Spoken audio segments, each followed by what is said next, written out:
What is going on, everybody? Today's video is one that has been suggested for a long time now. I'm really excited to finally get this one out there.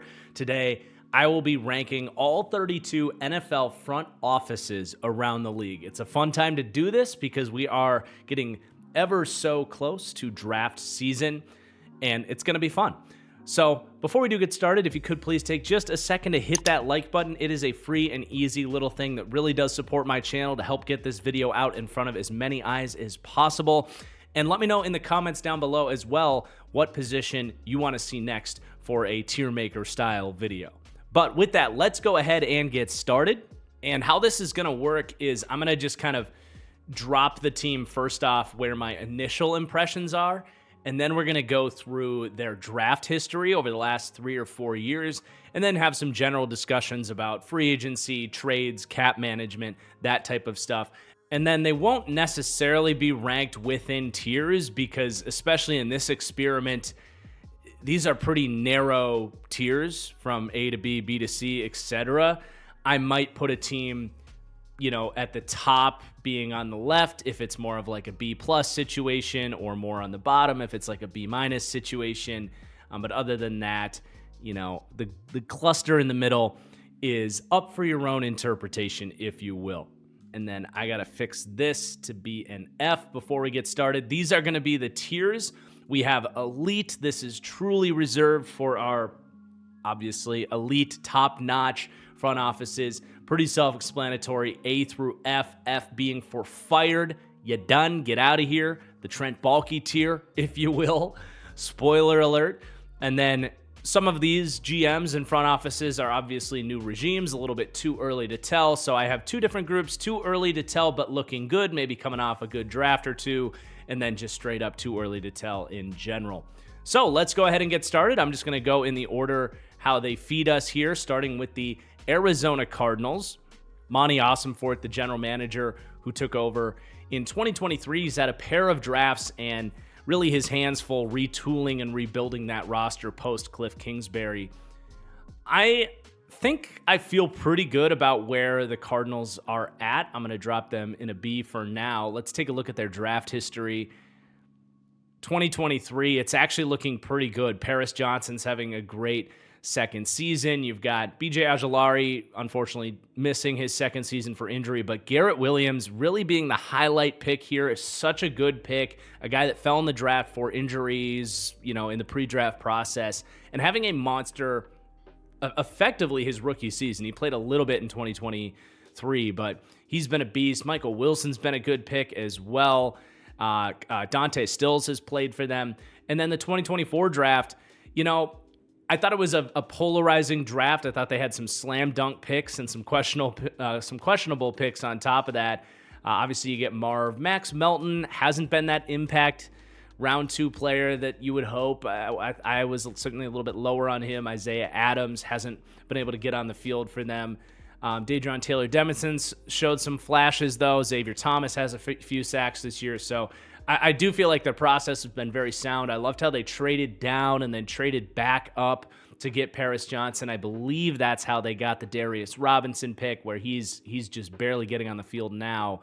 So I'm not going to say they've absolutely crushed it, and I think they've left a little bit to be desired. I think a lot of Cardinals fans were hoping they would spend a little bit of money to make a little bit more of a splash for maybe an impact pass rusher or a high-end number 2 receiver or something, a big offensive line signing. They really didn't, and I feel like they could have, and frankly, with how they're sitting here today, tied for first place in their division, could have made a big difference for them this season. So it hasn't been all slam dunk, knock it out the park, but I think you're in a pretty good spot with the Arizona Cardinals. So I will leave them as a B. All right, Atlanta Falcons, Terry Fontenot, who took over in 2021, so he's had 4 drafts now. Man, I'm not crazy about what the Falcons have done. I think D is probably a little harsh. We'll put them in C for now, but let's take a look at this.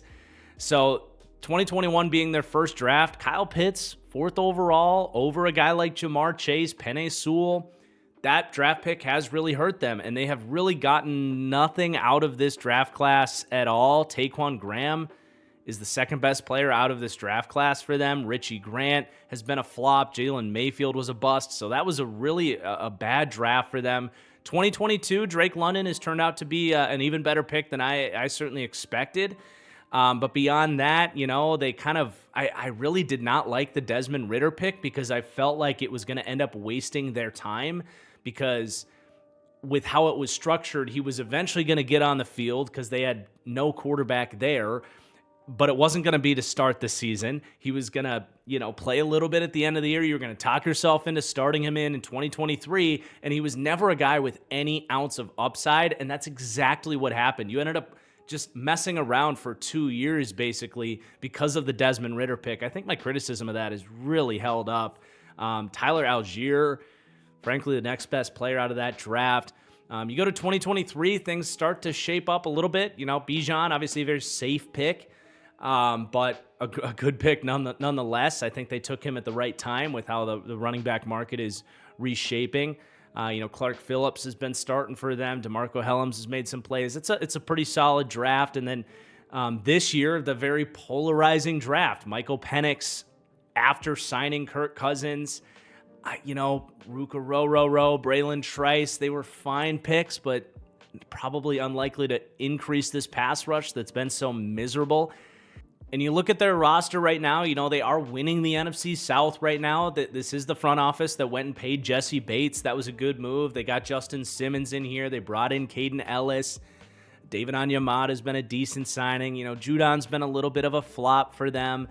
I would say I'm critical in the fact that they haven't gotten this pass rush to work, but they have made some good signings out there. It's certainly not all bad for the Falcons.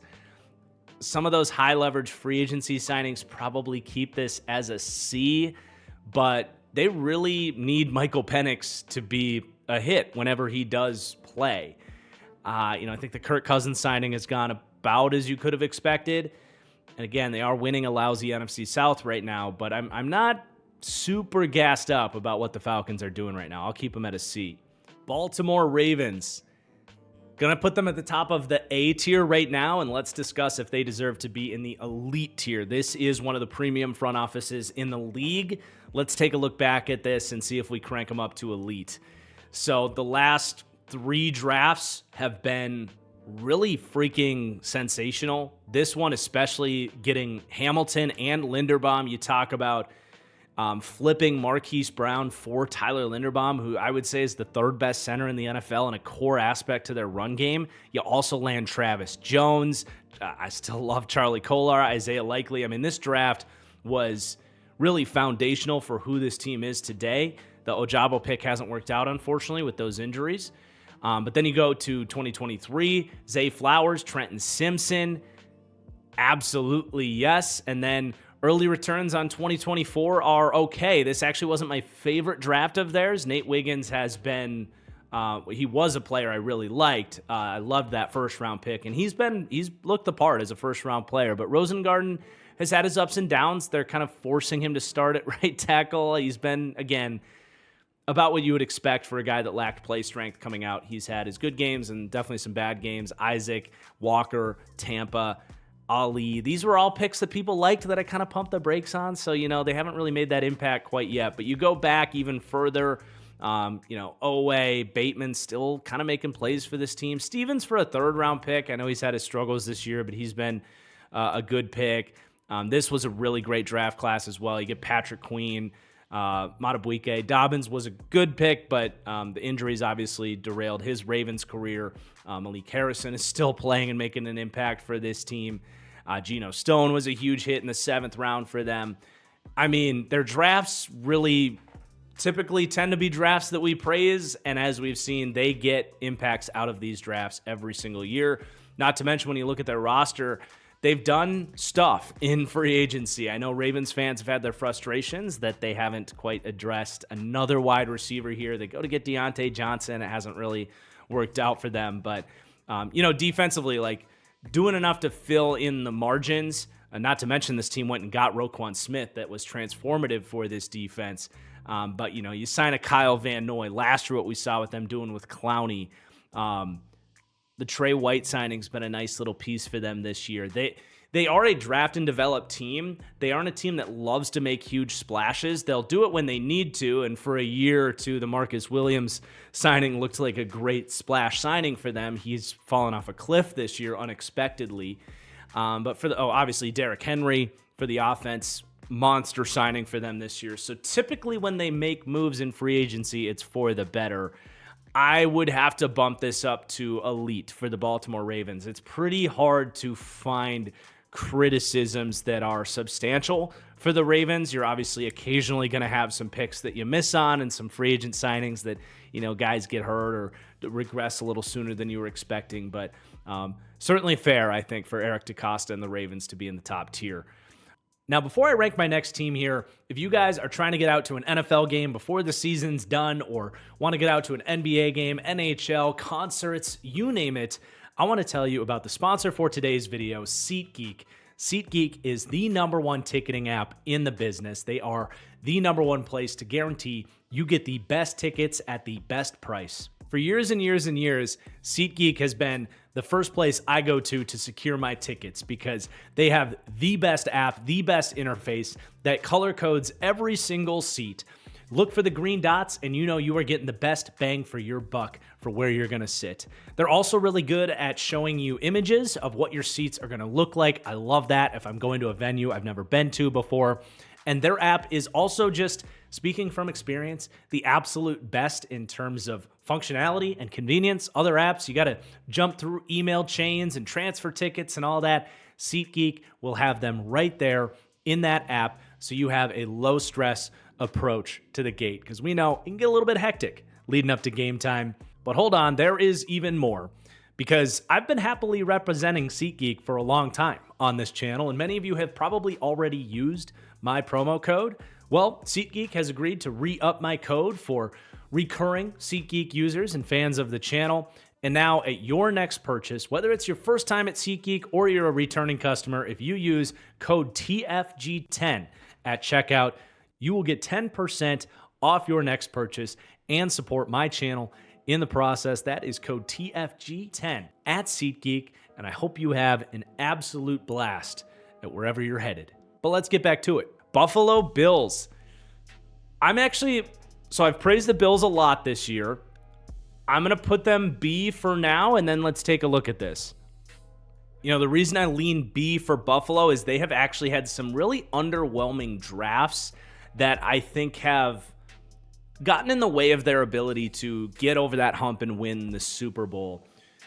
Let's see if my feelings on that hold up. And I would start at like 2021, because that's around when Josh Allen really broke out as this elite talent and you started to have these Super Bowl expectations.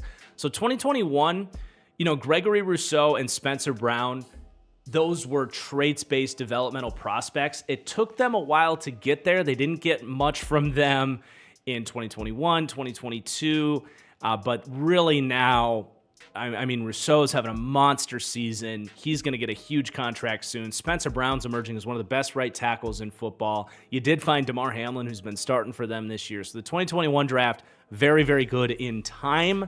Just took some time to get there. Boogie Basham didn't work out for them in the second. 2022, this one is what really comes to my mind with the Bills. You take Kyer Elam. You kind of let the Chiefs jump you for Trent McDuffie, who's one of the best corners in football.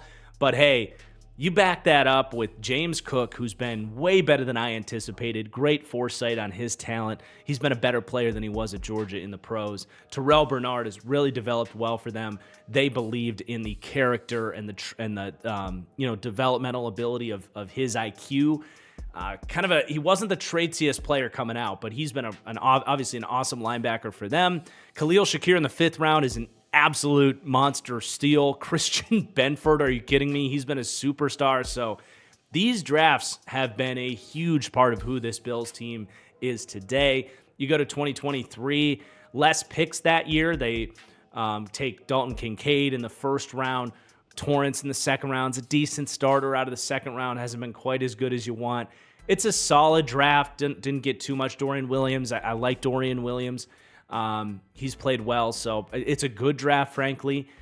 And then this year, the jury is still out on a lot of these guys. But I did think it was a good draft. considering they trade out of the first round and all that. And we don't need to spend too much time droning on about that group. No concerns at this point in time. I think you bump this up to an A. I don't know that this team has had the slam dunk moves that get them up into the elite tier, like a Derrick Henry signing. Even some of their draft picks, the elite teams are like finding like genuine elite superstar talents.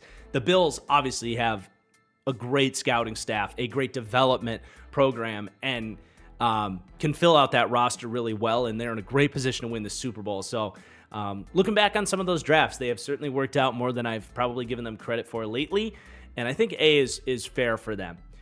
Okay, the Carolina Panthers. This is the first year of this new regime, so this will be a shorter one. I'm going to say too early to tell, but looking good. I really liked a lot of the moves they made this offseason, just kind of flipping resources from the defensive side of the ball, whether that's cap space or an actual player like Brian Burns, turning it into draft picks and cap space that you could spend on the offense.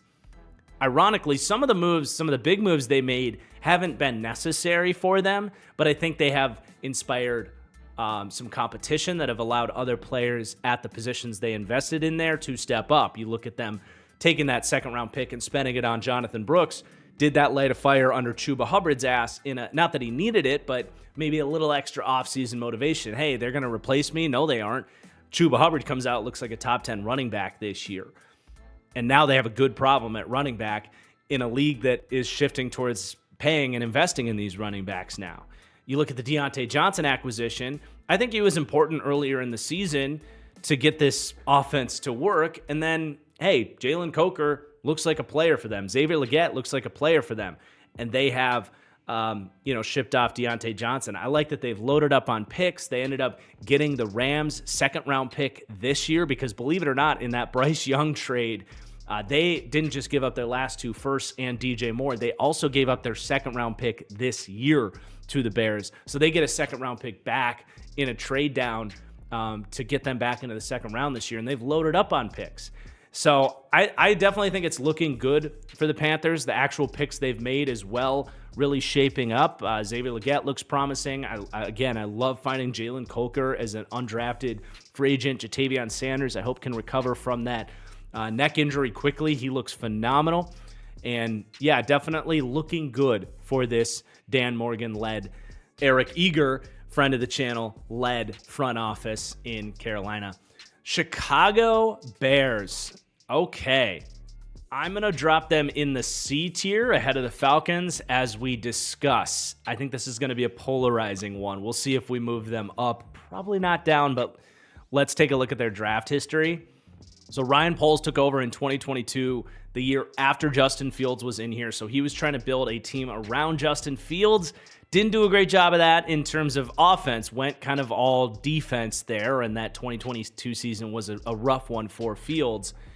Granted, as we know, Fields creates a lot of that himself. So it wasn't the easiest job kind of taking over this job where you have this quarterback that has, frankly, a level of hype for an average football player that I've never seen in my entire life.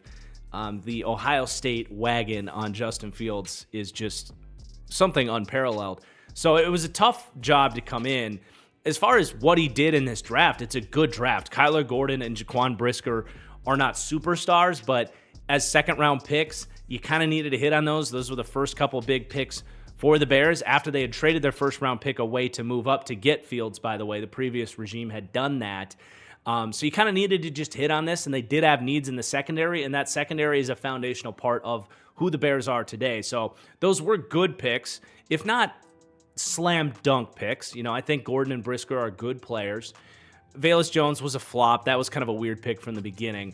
But he followed it up by taking Braxton Jones, who's a starting borderline franchise left tackle in the 5th round. This is one of the better value picks in recent years. So that's a huge find. You know, a bunch of late round picks. They didn't really find anybody. I'm not going to knock them for that. You come to 2023, and look, Darnell Wright's a good right tackle. They needed that. But I do think it's fair to beg the question of, should this team have taken Jalen Carter? Because I think about the Bears defense, and it's a good defense, but they've never really had that fear factor. Would this team look a lot different had they been able to pair Montez Sweat with Jalen Carter? It's a question. I'm begging the question here.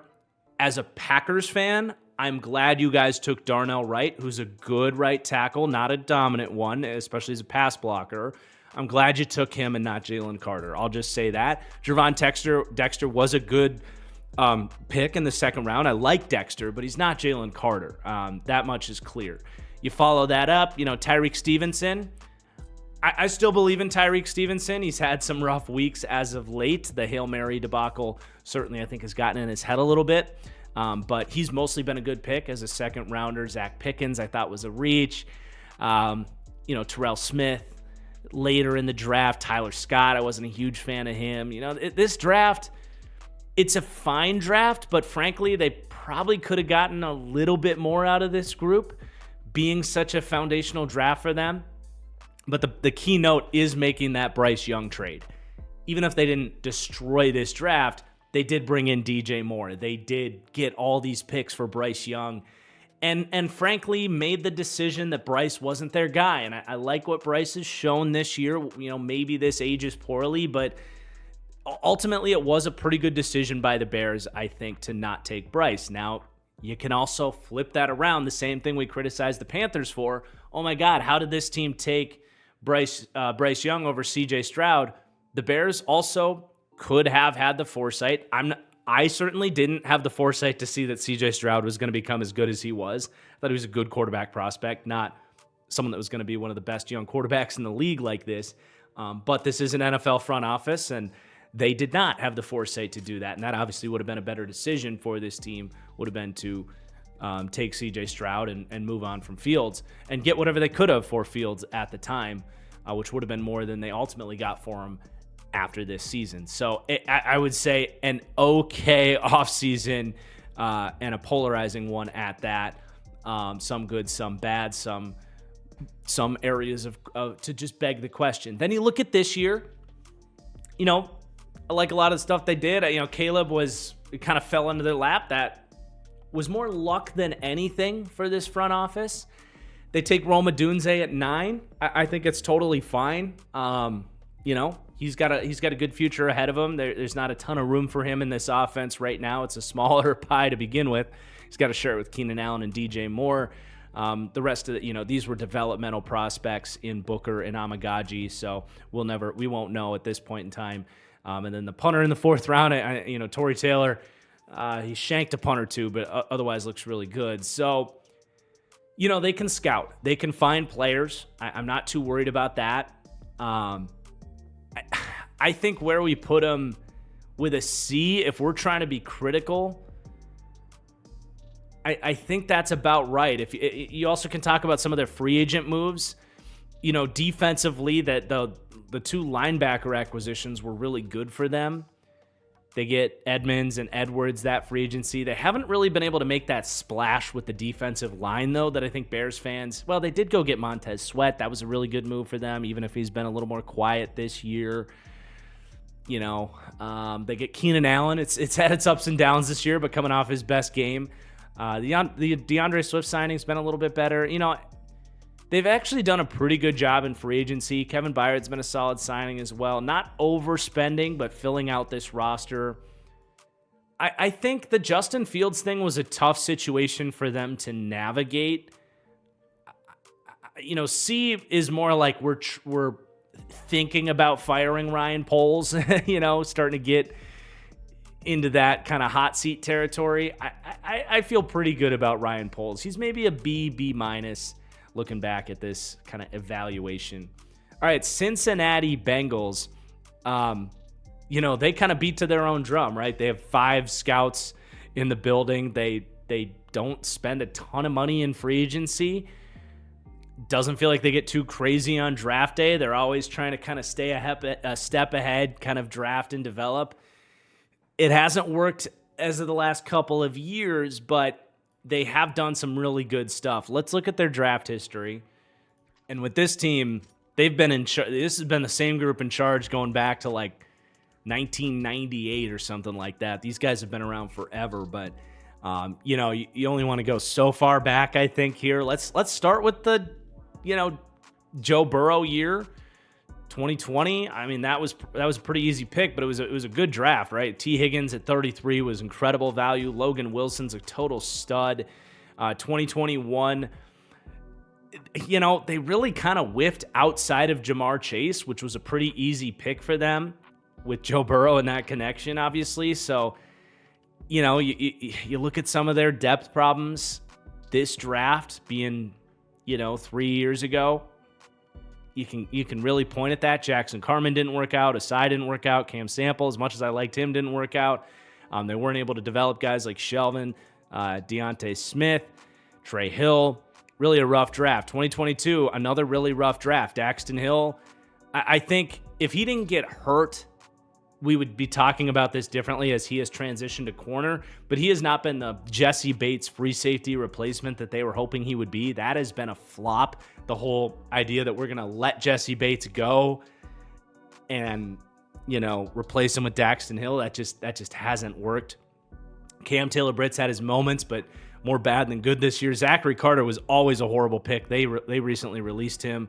Cordell Volson's actively held them back on the offensive line. This has been a brutal draft, 2022. 2023, Miles Murphy hasn't gotten there yet. Clock's ticking on him. DJ Turner is having a nice year. They found Yosivas, Chase Brown, you know, a decent draft. Jordan Battle, decent draft this year. They haven't gotten early returns really from any of these guys outside of Eric All has been a nice tight end too when he's played. Just very meh drafts, and they certainly have not matched what the Buffalo Bills, what we broke down, what they've been able to develop those guys into, what the Chiefs have found, the Ravens. They've just not been able to match what these AFC teams have done through the draft. And then you talk about free agency. They had that one incredible year where they rebuilt this team via free agency, and they deserve credit for that. It was a big part of them getting to a Super Bowl and going to another AFC championship. Trey Hendrickson has been one of the best free agent moves of the last 5 years, hands down. So they get credit for that. And that year they brought in Awuzie and Von Bell. They made some free agent signings on the O-line like Ted Karras and Alex Kappa that have been really good stabilizing forces for them. Mike Hilton was a part of that free agent class as well. Like it was a generational free agent class, but the problem is they just have not replenished that group, and you're really starting to get some frustrations there. And the recent moves they have made just have not worked out. We mentioned really the decision to let Jesse Bates has been a really tough one. The safeties that they tried to fill him with last year were not an answer. The safeties they've tried to fill him with this year have been very mediocre. Yeah, it's just, you know, the Sheldon Rankins move to replace DJ Reader has not really worked out.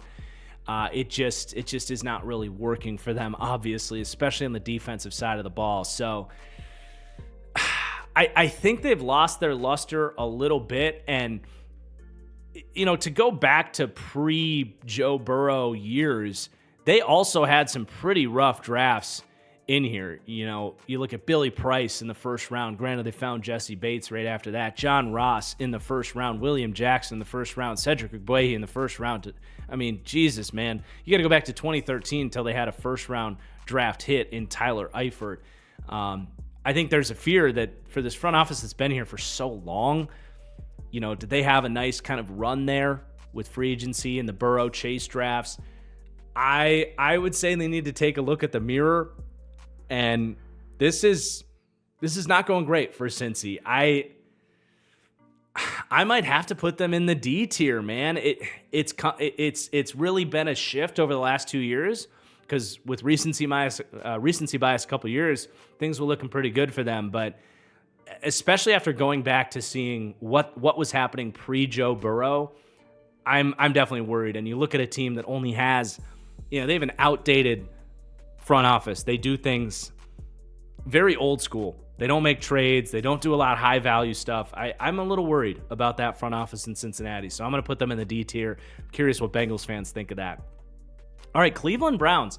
From a front office point of view, they are effectively a slam dunk front office with the exception of the Deshaun Watson move that is obviously horrible, but how much of that was ownership getting involved in that as well? Now, how much do we want to weigh ownership with something like this? It hasn't really come up as much of an issue yet. To go back to the Bengals for a second, that's another criticism of this front office is cap management just hasn't been great. You look at teams like the Niners and the Chiefs, the Eagles, they are able to retain all of their superstar talent. The Bengals, like, did you really have to lose Jesse Bates? How have you not paid Jamar Chase yet? T. Higgins has not been paid yet. I think you bring that up, and that solidifies the Bengals as a D. But yeah, how much do you want to weigh ownership? I think it's a part of the picture there. So let's look at their draft history and see if they deserve to be in the A tier or if we realistically need to drop them down a little bit. So Andrew Berry took over in 2020. He was like 33 years old at the time, which is crazy. But this draft was kind of mediocre. I mean, Wills and Delpit were fun players, but I don't know. I would say they haven't reached their upside. Certainly, they've been starters for them, but adequate average starters at that. Elliott, Phillips have been flops. Yeah, they really didn't get too much, frankly, out of 2020. Grant Delpit being the best player there. 2021 was a phenomenal draft class where they got Greg Newsome and J.O.K. I mean, those are star players for them. Newsome's had a rougher season, but I still do believe in Greg Newsome. They didn't really find too much in the later rounds there. Anthony Schwartz was a speed merchant that they clearly reached on. So pretty mediocre for his first couple drafts. Then you go to 2022. Man, not quite as good as I thought. Martin Emerson, great first pick, but Alex Wright, I thought was a reach. He's slowly developed into like a player that can get on the field for them, but not much. David Bell, I did think was overdrafted just because he didn't have the traits of an NFL wide receiver, produced a lot in college. They spent, take Perion Winfrey, who had off-field troubles.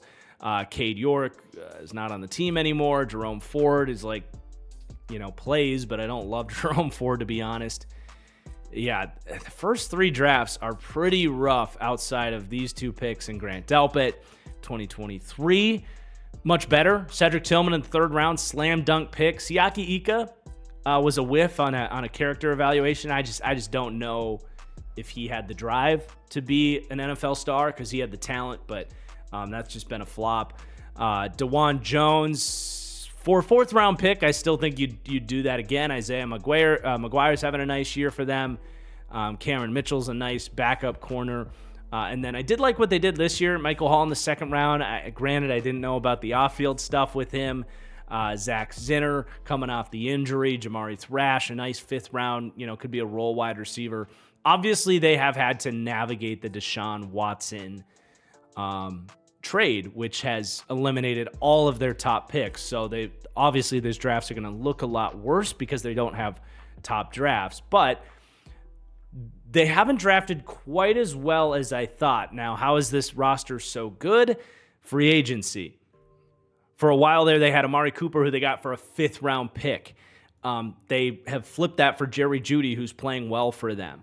On the offensive line, Ethan Potrich has been a godsend of a signing for them. They also brought in Jack Conklin, who's been really good when healthy for them. And then on the defensive side of the ball, Dalvin Tomlinson, filling out the D-line with guys like Shelby Harris, Maurice Hurst, Ogbo Okoronkwo, who's been a backup to Zadarius Smith, who had been here for a while. Linebacker, they've always kind of replenished that room. In the secondary one, Thornhill has been a capable free agent signing for them. So it's polarizing for Cleveland. I think the biggest thing, though, is their cap management has been really phenomenal. They have always had cap space to spend when they've needed, despite the fact that they've had Watson. Now that contract's going to start getting more and more expensive, and they're going to have to start drafting better now that they have top picks. I've definitely talked myself out of this being an A. I personally have a lot of faith in Andrew Berry. I know those drafts don't look incredible, but they have had hits in there. And the whole cap management side of things really does give me a lot of confidence. So I'm going to put this as a B, but definitely not quite as good as I thought. Okay, the Dallas Cowboys up next. A well-covered front office here. I do think they're a lot better than they get credit for, and I'll show you why, but there are some frustrations with this team as well that I'll drop them in B. Now, the reason that I think the Cowboys are better than they get credit for is because, number one, I think Jerry Jones is a little bit overhated. I do think he is overly loyal, and that has hurt this team in the sense of the Zeke Elliott contract.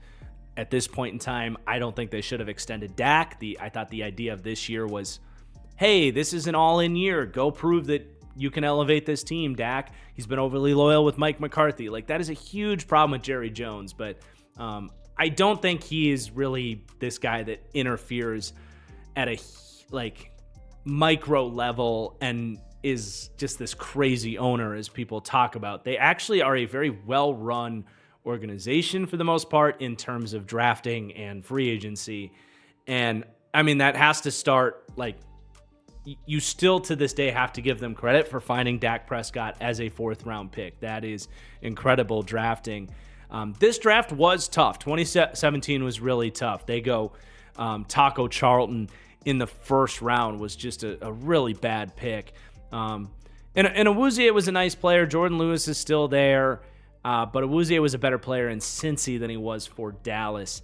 But really 2018, this is where it really started. I mean, dude, Leighton Vander Esch in the 1st round. The injuries piled up, but he had some incredible years. He was a great 1st round pick for them.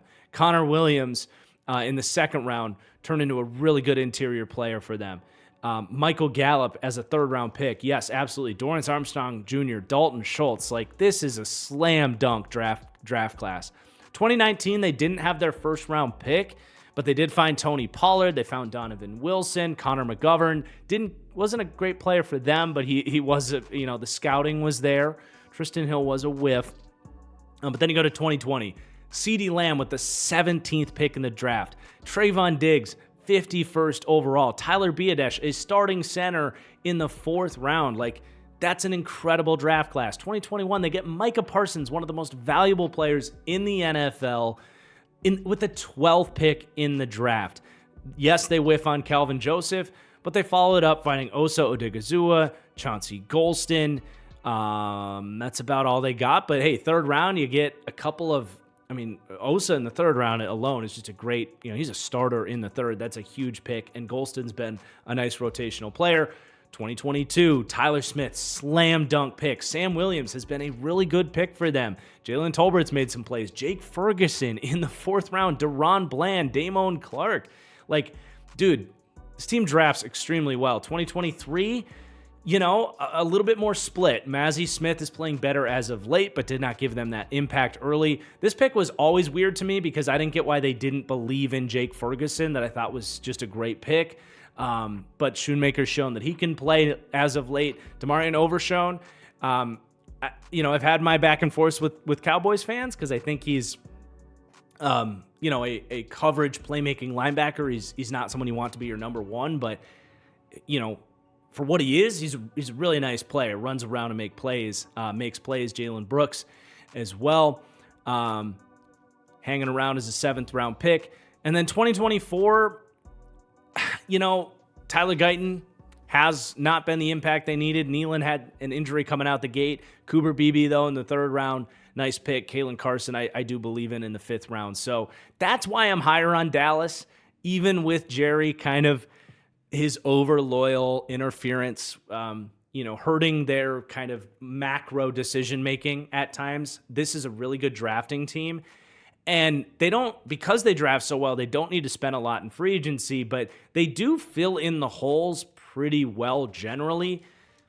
This year, not a ton of examples because they just didn't have a ton of cap flexibility, but still some guys hanging around here. Guys like Malik Hooker was a nice free agent signing. They did go get Eric Kendricks this year, but generally they will plug holes where they need to. Obviously, this last offseason is a frustrating one to swallow. And that's ultimately why they find themselves as a B tier. And the Jerry over loyalty is a clear frustration that prevents them from being an A for me. But this is an underrated, solid front office. I'm going to put this at the top of the B tier as like a B-plus team because I do think they're one of the best drafting teams in the league quietly. Okay, Denver Broncos. This is definitely one of those teams that we have to discuss. George Paton and Sean Payton together, not related, but this is one of those head coach has a lot of power type of front offices. So Sean Payton got there 2 years ago. George Payton's been there 4 years ago. But Payton was a big part of the crew that traded for Payton, which they gave a first-round pick to get Sean Payton, which ended up being an incredible move for them because Sean Payton is doing such a good job. But let's go back and look at, really focusing on the last 2 years since Sean Payton has gotten there, because that to me is what this front office is. And in their first year, it was going to be a tough one because they still had Russ. They still did not have a first-round pick from that Russ trade and from the Sean Payton trade. I can't remember which first they were missing. I guess it was a pair of firsts because they got a first for trading away Bradley Chubb, which, by the way, was a fantastic move. I thought that was remarkable value for a guy that was going to get really expensive. He's been pretty good for Miami, but I think you make that trade all over again, especially because they then flipped it for Sean Payton. But anyway, that draft, they take Marvin Mims, was a guy a lot of people hyped up. I thought he was an okay prospect. Late second-round pick. Probably not the best pick, but still has shown some flashes. Drew Sanders, I really liked, but unfortunately got hurt heading into this year. Can't hold that against them. I think he was always going to be a developmental pick, but I really hope he can get back healthy. And then Riley Moss in the third round really saves this. I mean, he's been a really good number 2 corner. That was a hell of a pick. So, again, it sucks that Sanders got hurt, but I think draft-wise, considering he didn't have a first, they did a good job. And then this year, the Bo Nix pick has been an absolute slam dunk. You get him at 12 with how he's playing, the fit he's been with Sean Payton. I love that. I thought Jonah Ellis was a huge steal in the third round. He's been good when he's played. Troy Franklin, 4th round for Troy Franklin. We'll see if he can pick things up. Kind of an interesting guy that had a lot of draft hype. Ended up going where myself and some draft heads really saw him as more of a day 3 wide receiver prospect. Audric Estime's hanging around. Devon Vele's been an excellent find in the 7th round.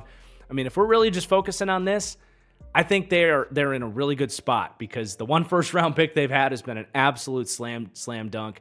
And then you talk about free agency where they've had to kind of fill in the holes of this roster. They did repair this offensive line. That was a big focus with Sean Payton coming in. By the way, George Paton in his first year drafted Quinn Miners in the 3rd round, who's one of the best guards in football. But they go get Mike McGlinchey, Ben Powers.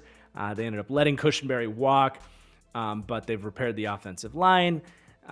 They flipped Judy for a pick, which I don't think he was ever a fit with Sean Payton's offense. The Zach Allen move has been brilliant. By the way, this is the group that hired Vance Joseph, who's been an incredible defensive coordinator for them. But they let Draymond Jones walk for more money and then signed Zach Allen, who's a better player at the same position, for less. And that's been a huge signing for them. I love that they went and got John Franklin Myers for free, basically. Roach has been a nice role player signing for them. Nick Bonito's developed in the 2nd round. Jonathan Cooper was another pick by George Paton.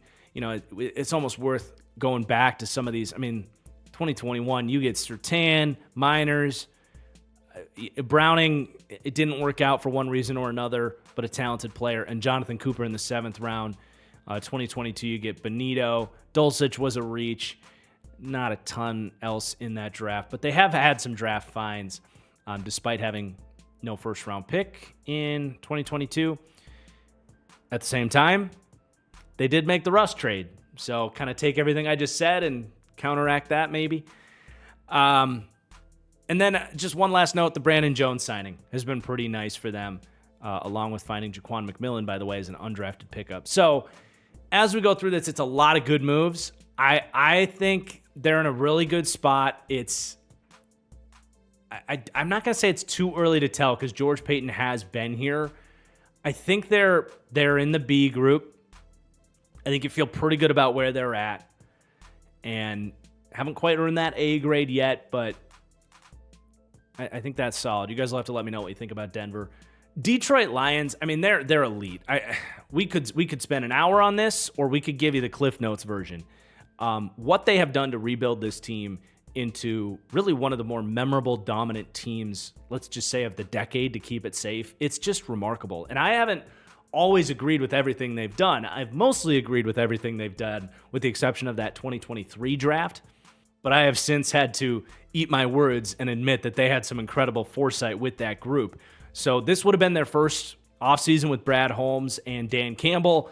I mean, just a foundational all-time type of draft here. Penei Sewell, the perfect pick to kickstart this rebuild for the identity of what that team is. You get a Lee McNeil in the third round to make up for the Awuzurike pick that hasn't really worked out. But a Lee McNeil is like a superstar defensive tackle in the third round. Melifonu's been a nice safety when he plays. Obviously, Amon-Ra St. Brown in the fourth round. Are you freaking kidding me? He's one of the 5, 6, 7 best wide receivers in the league. 2022, Aiden Hutchinson, Jamison Williams. Pascal, as a physical role player in the second round, I'm fine, especially when you get Kirby Joseph in the third round. Malcolm Rodriguez in the sixth round. Hell, they've even gotten some good games out of James Houston.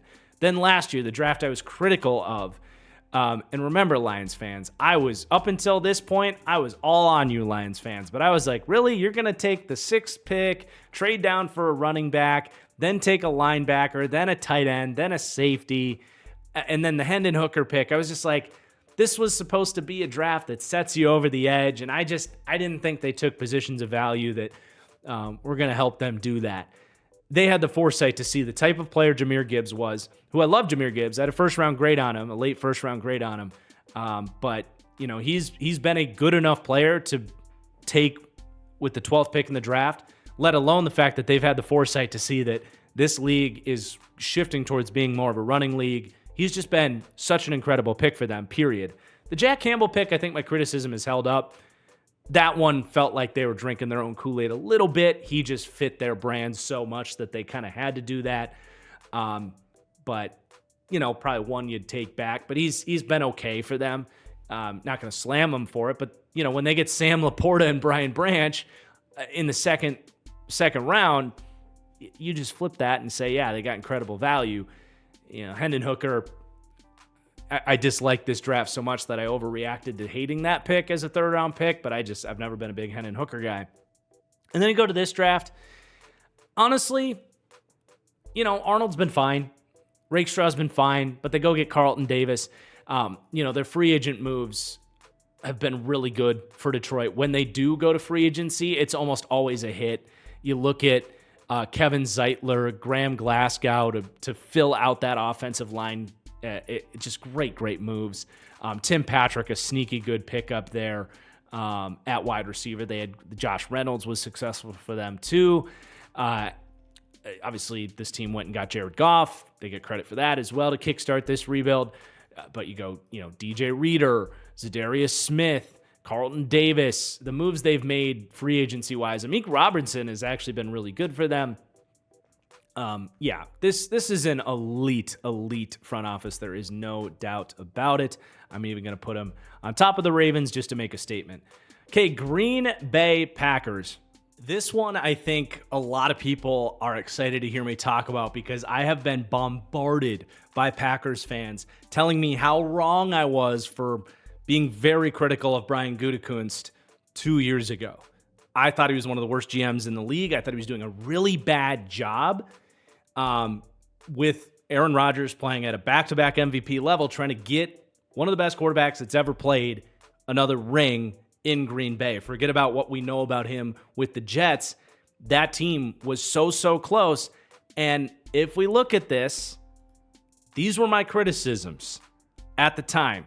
The 2021 draft, especially, you got to remember, and I shared this tweet out a while ago, that's what we're looking at here, but I loved the Jordan Love pick. I was huge on Jordan Love, but I felt like you could have had your cake and ate it too because there was still a lot of talent to be had in that draft. And the Packers, frankly, were a piece or two away from having roster talent to compete with teams like the Bucs and the Niners that just had incredible rosters that the Packers just couldn't quite square up against in the playoffs.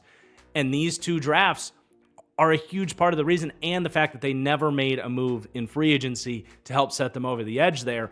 Felt like they were always planning for the Jordan Love era when they realistically could have had their cake and ate it too, and that's my criticism.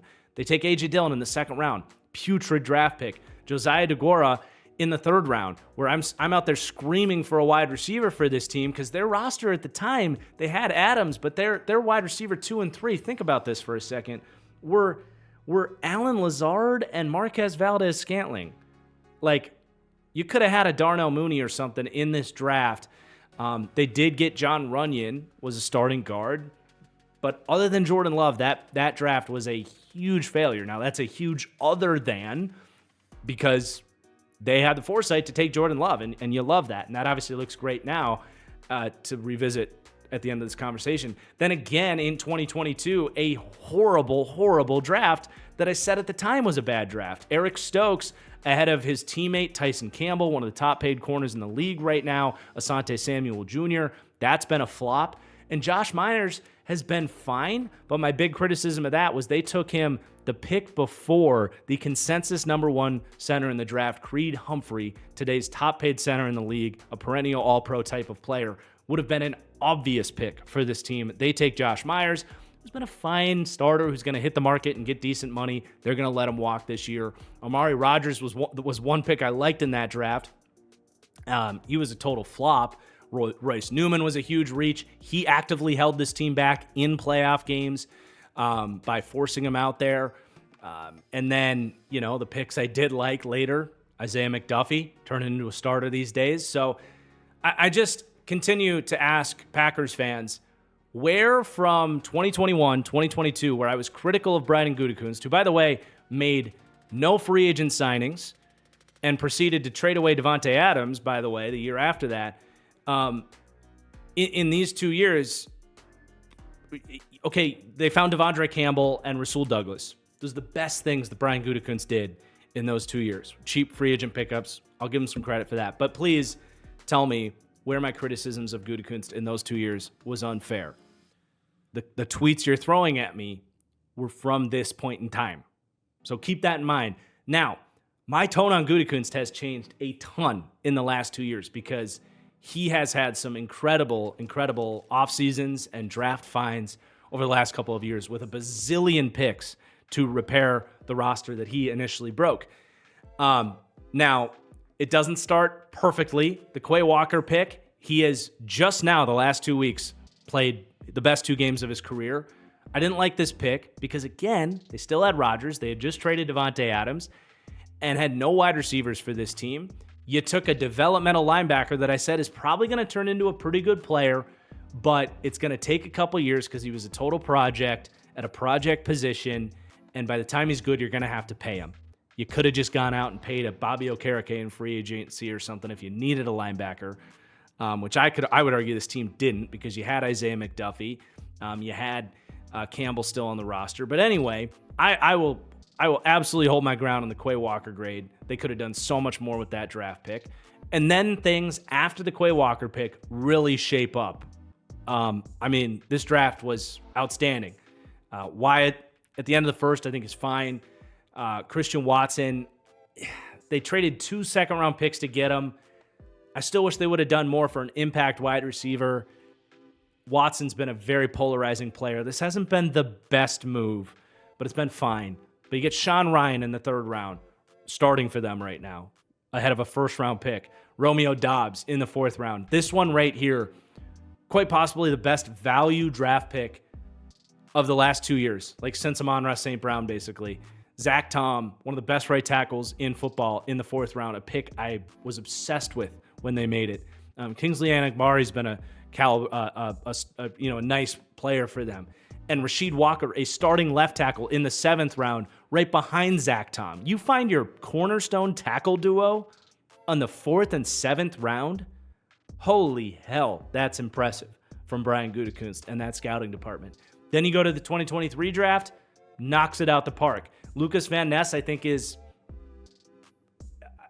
I wanted to see a little bit more earlier in the year, but for the most part, he's on the right development track. They just traded away Preston Smith to kind of give him a clean runway. His last 2 games have looked pretty nice.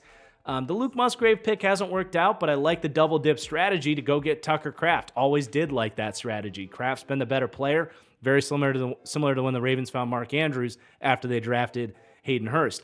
Jaden Reed in the 2nd round pick, loved that pick. He's been just a monster for them. You go down the board, Dontavion Wicks has had his ups and downs. Wish he could catch the ball this year, but you find Carl Brooks, Carrington Valentine. I mean, this front office has really turned things around, let alone recently getting more active in free agency, going to get Xavier McKinney and Josh Jacobs, just slam dunk moves in free agency. I think Gutekunst has put himself up there in the back end of the A tier with really what they've done the last 2 years. It's not all foolproof. There's still like a random pick in there every year that I'm like, what the hell are you doing? Sean Clifford in the 5th round was like, he just, I know it's a 5th round pick, but he just couldn't play. This year, the linebacker they took out of Missouri in the 3rd round was like, what the hell was that? But we didn't even look at this year's draft class, by the way, for Green Bay. Already getting contributions from Evan Williams, Javon Bullard, Edrin Cooper. Mason hasn't shown you any signs that he's going to be bad. So looking promising so far, I would say. But yeah, there's going to be some picks in there, some head-scratching moments from Gutekunst, and not filling out the cornerback room this offseason was suspicious for me. But with what they've done there, I think you got to give them credit. They have really turned it around. Was looking forward to breaking down the Packers there to explain myself to you Packers fans. I'm very proud of my Packers analysis over the years. You look at this, and there's not a whole lot I would really change with what I've said and how things have gone. All right, let's keep things rolling. The Houston Texans. Let's put them here. They've been polarizing. Let's look at their drafts. So Nick Caserio took over in 2021, and you got to remember, we talked about this as a dumpster fire, move the team out of Houston, burn the organization to the ground type of team. Nobody talked about how Deshaun Watson kind of screwed them over, forcing his way out of town after they had just paid him. He had just signed his name to a contract, and 6 months later, he's demanding to get traded, not playing for this team because of ownership. No, it's because he wanted to get the hell out of town before all these massage therapists busted his ass. But anyway, Nick Caserio inherited as hard of a situation as he possibly could have and had to navigate it without first-round picks, with, frankly, I don't want, deadbeat head coaches is too harsh because the same applies to Culley and Lovey, who were just spot filler hires at the time. But this team really had to dig things from the ground up. And in these years, they made, I'm not going to go through all of them. You'll just have to take my word for it. They made probably 24 value free agent signings of scrap heap free agents that just wanted an opportunity to play, whether they were young undrafted players or journeyman veterans, guys that just wanted an opportunity to come in to compete, that really helped build this culture up along with Culley and Lovie Smith. And I think Caserio finding a lot of those guys was really impressive. Now the drafts themselves, 2021, they come in. To get Nico Collins in the 3rd round, you're off to a great start as we look at their drafts already. Beyond that, they didn't get a ton. Davis Mills, for a 3rd round pick, he could have done worse, I suppose. 2022, this draft hasn't lived up to the hype. Derek Stingley with the 3rd pick, nothing wrong with it. I love Derek Stingley. They did take the wrong guy. Sauce Gardner's a better player. Although Stingley's had a better year this year, maybe that reshapes over time, but nothing wrong with Stingley number 1, but Kenyon Green's been a complete flop. That's been a horrible pick for them. Frankly, Jalen Petrie at 37, he fits their mentality. He's a physical safety, but probably not worth the 37th pick, if we're being honest. John Mechie, I'm not going to hold this one against him because he's just had such a hard road off the field with injuries and cancer. Christian Harris is still developing as you expected. That was going to be a long-term project for them. Dameon Pierce in the 4th round is fine. You go to 2023, the CJ Stroud pick, they picked the right guy. Who knows? Would they have taken Bryce if Stroud went number 1 and things look a lot different? Sure, but they get a lot of credit for how they handled this. They said, nope, we are closer to competing than people think. People like myself, I didn't love the over-aggressiveness here. I liked Stroud, but I didn't think he would be a franchise course-altering type of prospect, and they did, and he was, and that's just been an absolute slam dunk. Going up to get Will Anderson after that. I mean, that's a great back-to-back move. Back-to-back moves. Juice Scruggs, been okay, but you find Tank Dell in the 3rd round. Nasty draft. And then this year, Kamari Lassiter looks pretty solid in the 2nd round. Not too much to say on that draft. So a lot of big hits for the Texans and a team that's done really good in free agency as well. Obviously, they go get Danielle Hunter this offseason. They traded for Stephon Diggs. Looked like a great move for them. That was all working just fine until he got hurt. Anything else worth mentioning? They've shaken up the interior of the D-line. I think everything they've done has been just fine there. Azeez Al-Shaair was a good signing. Jimmy Ward's been a good fit. I mean, this is a really good front office, man. Nick Caserio deserves a lot of credit. I think the Texans, frankly, deserve to be in the A tier for what they've accomplished. Okay, Indianapolis Colts. Chris Ballard has had some interesting discussions over the years. I think he's pretty damn good. I think the Colts are pretty damn good. I'm going to put him in the B category, at the top of the B group. Let's look at their draft history. I mean, you go back to like 2018, absolutely killed it, right? Like Quentin, Leonard, Braden Smith, Tyquan Lewis. They had a lot of top picks, and they hit on the majority of them other than Toure, who just couldn't stay healthy. And then Zaire Franklin in the 7th round, still playing for them. I mean, monster draft. Set the tone for the future. Rough 2019, no way around it. They did find Okereke, but they ended up letting him leave. But then back on track, you get Pittman, JT, Blackman still on this team. Isaiah Rodgers was a good pick, good player, minus the gambling suspension. Could argue if they should have let him go or not. But that's a different conversation, I think. 2021, the pay pick, you probably take a redo on that one. Just hasn't been a first-round caliber edge guy, but they did find Will Fries in the 7th round. Not a whole lot in between there. Dio's been okay for a 2nd-round pick. But then 2022, Alec Pierce, Bernard Raymond, Nick Cross is playing for them. This has been a phenomenal draft, especially without a first-round pick. They did send that first for Carson Wentz, so maybe ding them a little bit for that. You go to last year, the Richardson pick, I would say, I kind of feel the same about this as when they made it. Like, the risk is worth the reward, the juice, hopefully worth the squeeze. We're still waiting to find out if that's going to be worth it. That's ultimately going to be a legacy pick for Chris Ballard and how good of a job he's done here. They've obviously struggled to find that quarterback since Andrew Luck. I respect Andrew Luck's decision, but it did put this Colts front office in a really tough spot to replace him. So you gotta acknowledge that too. But this was a good draft. Julius Brents in the 2nd round has had injury issues, but he's been a good player. Josh Downs was just an incredible value in the 3rd round, always was.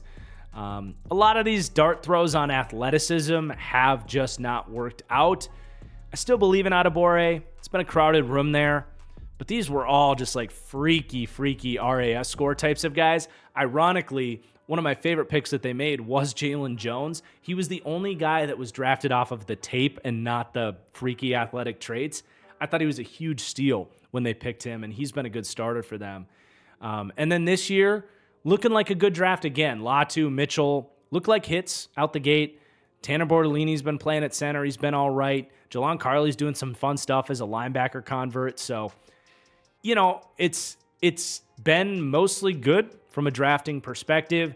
The main frustration with the Colts is they always seem to keep a little bit too much money in the bag, and it has always felt like they could have been a little bit more aggressive in free agency, and I agree with that. They're very good at retaining their own, but that's probably what keeps them out of the A tier, is just not been able to kind of take that next leap as an organization like teams like Texans, Packers, Bills all have. And, obviously Texans, Packers have drafted well, but they've made monster free agent signings as well. So that's been an area. And trades. The Colts don't really make trades. They're just all about the draft, and that's fine, but I do think that holds them back a little bit. There are other avenues that this team doesn't explore that could be helping them. It reminds me of the Packers a few years ago when I was so critical, but the Packers have been much more active in those areas recently. Okay, Jacksonville Jaguars, Trent Baalke, the most hated GM in the league. I'm putting him in the F tier, and we are going to visit his draft history and see if that holds up. F for fired, as in should probably be fired, and that's where I'm at with Baalke. But let's look at this. He took over in 2021. I mean, Lawrence fell into his lap. You can't even really give him credit for that. That was such an obvious pick, and even then, Lawrence hasn't lived up to his hype. But they take Travis Etienne. That was a very Urban Meyer-influenced decision. Good player, obviously, but probably not what that team needed, right? They were in for a rebuild. Should your first-round pick after taking Trevor Lawrence have been Travis Etienne? No. I think you probably could find a variety of different picks that would have been better. This stretch is actually really nice for them. Campbell, Walker Little, Andre Sisco. Good players, right? Like, honestly, not a bad run there for Trent Baalke to find those guys. Not that Little and Sisco are superstars, but they are starters at key positions. And Tyson Campbell's been a slam dunk in the second round. He's had a hard time staying healthy, but when he plays, he's a number one corner. You go to 2022, this is the big one, right? They have the number one pick again, and they take Trayvon Walker, which everybody thought was a huge reach, a total project. We love the traits. We love the developmental trajectory, and there's been flashes here in year 3 that maybe, just maybe, he'll get there by year 4, year 5. I would argue that if it's not here by now, he's never going to be an elite player. But you do see some moments where the traits are just insane. But obviously, Aiden Hutchinson, if you had to go edge rusher, would have been the better pick by a landslide. And, I always said I wasn't crazy about these pass rushers with number 1. The guy I was taking here was Garrett Wilson at number 1, if you couldn't get a trade down. The other guy I liked was Evan Neal, to be fair, which would have been a horrible pick for the Jags. At least Trayvon Walker can play. But a variety of other options for the Jags that would have been better than Walker. They go Devin Lloyd in the first. He's been pretty good. I wouldn't say he's an impact linebacker. He's just a good starting linebacker there next to Foyesade Oluokun.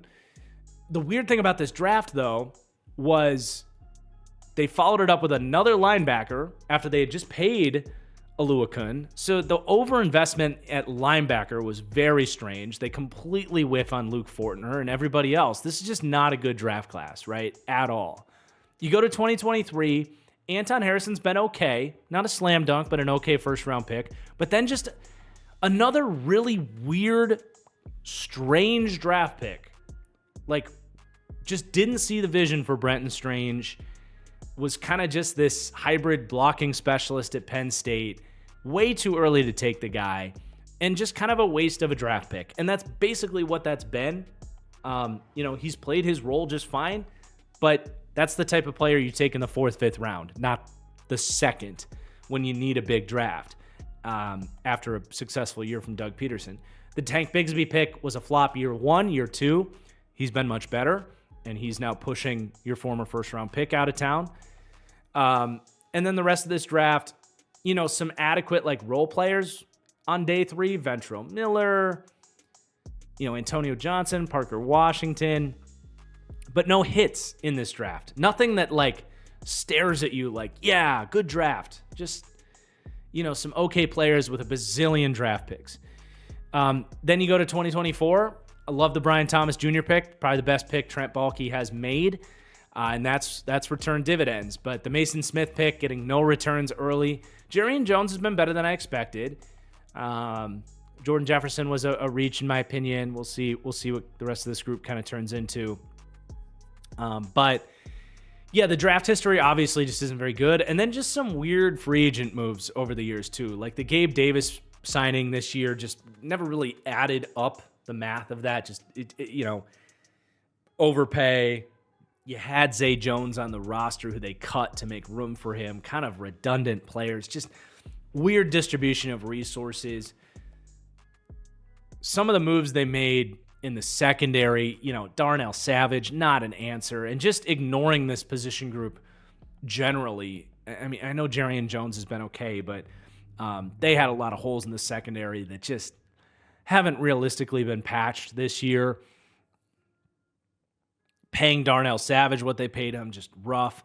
And even the Eric Armstead addition that I liked, he hasn't been the same. The Niners were right to move on from him. Their evaluation on where he was at in his career, Trent Baalke chasing one of his old guys, has just not been a good move for them this year. So for the Jags, I will maintain the F, even if there are some Trent Baalke hits in there. It's his overall process that drives me up the wall. There's not really any sort of plan other than I just want lengthy, athletic defensive linemen. That's kind of his plan. And beyond that, I just don't think he understands how to team build in the NFL and needs to go. But then we have the Kansas City Chiefs. This is an elite group. I mean, they're well documented, but their draft in 2022 to replenish a Super Bowl roster, there's no words to describe how big that draft was. You start by jumping the Bills for Trent McDuffie. Monster pick. George Karlaftis has been a really nice pick for the 30th pick in the draft. These second-round picks, not crazy about that. Brian Cook's been starting for them. He's kind of a replacement level, whatever, safety. But Leo Chenal in the third round. Absolute crazy steal in the third round. This combination of Joshua Williams and Jalen Watson has been phenomenal. Isaiah Pacheco in the 7th round. These guys all came in, well, not all, but you got key rookie contributions in what was supposed to be kind of a transition season. This rookie class was key to speed up that transition on top of all the other good things this team has going for them.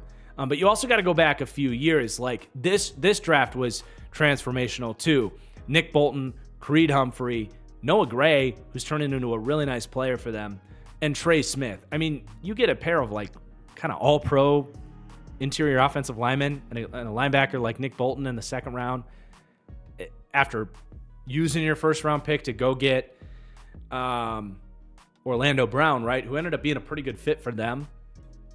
Like, just a couple of incredible off seasons that were the foundations of them winning Super Bowls. Now, the last couple of years, last year's draft, Rashee Rice was an incredible draft pick. And I wasn't crazy about this Chiefs draft, but they had the foresight on Rashee Rice. He's been an entirely different player, right? He's been playing like a Deebo Samuel role, a Michael Thomas role, where he's this short pass demon, run after catch demon. SMU just stuck him on the outside and threw him go balls, and he was hit or miss at that. But they really identified something there. The rest of this draft, not much to speak of, right? You would take a redo on the Enaduke Uzama pick, who I did think was a reach. He was a fine player, but I didn't think he could return 1st-round value. None of these other guys have been hits. And this year, honestly, mixed results as well. Xavier Worthy, frankly, there are other wide receivers that have played better than Worthy that they could have gone with. Worthy, we'll see where he goes. Suamataia, total project that has hurt them at times. I love Hunter Nauerzad. We'll see if he ends up getting on the field at some point. But like the last couple drafts have been whatever. But their cap management is unbelievable. And some of these free agent additions, Joe Thuney, getting him, transformational signing. I love how they went out and got DeAndre Hopkins in the middle of the season here. On the defense, the Drew Tranquill signing has been really nice for them. Justin Reed's been a nice replacement for Tyrann Mathieu. They paid him half of what Tyrann Mathieu got. He's given them 80% of Tyrann Mathieu. It's just such a well-run ship, and the fact that they're able to retain a Chris Jones, the fact that they feel like they're going to be able to pay these interior guys, it's a well-oiled machine from the Kansas City Chiefs. They are absolutely an elite front office. Okay, the Chargers. I feel like the Chargers have gotten a lot of coverage this year. It would be a repeat of all of the things we've said about them filling out the secondary with late day 3 picks, the O-line picks, the just everything the Harbaugh regime has done. It is absolutely working. The draft picks they've made, Ladd McConkey, like just the perfect player for them. I still think it's too early to tell, but looking good, just if we're being consistent here. Realistically, I think they'll settle in up here. I think they're in really good hands with Ravens West, if you will. But obviously, just year one, still got to get it all done. But Chargers fans are in very good hands. The Rams, okay. Rams are polarizing. They do things very differently. I'm going to put them in the A tier. They're obviously a different team because they just had their first round pick this last draft for the first time in 5-6 drafts. So they're unique, but obviously you do have to give them credit for all of those picks that they did send away, helped them get a ring. That all-in, F them picks mentality. Go get Jalen Ramsey, go get Von Miller, go get Matthew Stafford, obviously. It worked for them. And then you look at their drafts, and they have really found guys. Their scouting development, the way that they look at analytics and take risks on guys that fall for a variety of reasons, whether that's, you look at Kyron Williams, horrible athletic testing type of stuff. Puka Nacua, injury concerns. Kobe Turner, too undersized. Some of the draft hits they've had taking risks on guys have been just total slam dunks. Now, their drafts are going to look entirely different. When the majority of your picks are 5th, 6th, 7th round, there's going to be some swings and misses, undoubtedly. So I think it is important to look at the caliber of hits on some of these guys like Puka. Also, another guy they hit on was an undrafted pickup, their left tackle, Jackson, right, out of Iowa. He's notable in here as well. So obviously very unique. You look at their recent draft class, Jared Verse, their first round pick since 2016, which was Jared Goff. Complete slam dunk. He's, to me, the defensive rookie of the year, although Quinyon Mitchell's been insane. The Braden Fisk pick, I've talked a lot about this. Personally, I still think he's a very much a product of how they run their stunts. I think you could get similar production from other players. Now, he's been a little bit better than I anticipated. I had a 3rd to 4th round grade on him. He's had some really nice wins, not a ton of nice wins. He's still like 60th in true pass rush win rate. You go and watch all of his sacks. For the most part, they are loops and stunts and him coming unblocked and the scheme doing the heavy lifting. Now, he's a great athlete for those stunts. I don't want to take that away from him. But they did trade their 2nd round pick this year for Braden Fisk. I thought it was a little over aggressive for a team that, frankly, does still have a lot of work to do on this roster. Rams fans are going to disagree with that because this is their boy and he's got sack totals, and that's great. It's been a fine move, but I would personally take a redo on that. Blake Corum, Cam Kinchins haven't given us too much yet. Obviously, we're not spending too much time on the most recent draft class for these teams anyway. At the end of the day, I trust the Rams. I will say that. I think their ability to find guys late is really impressive.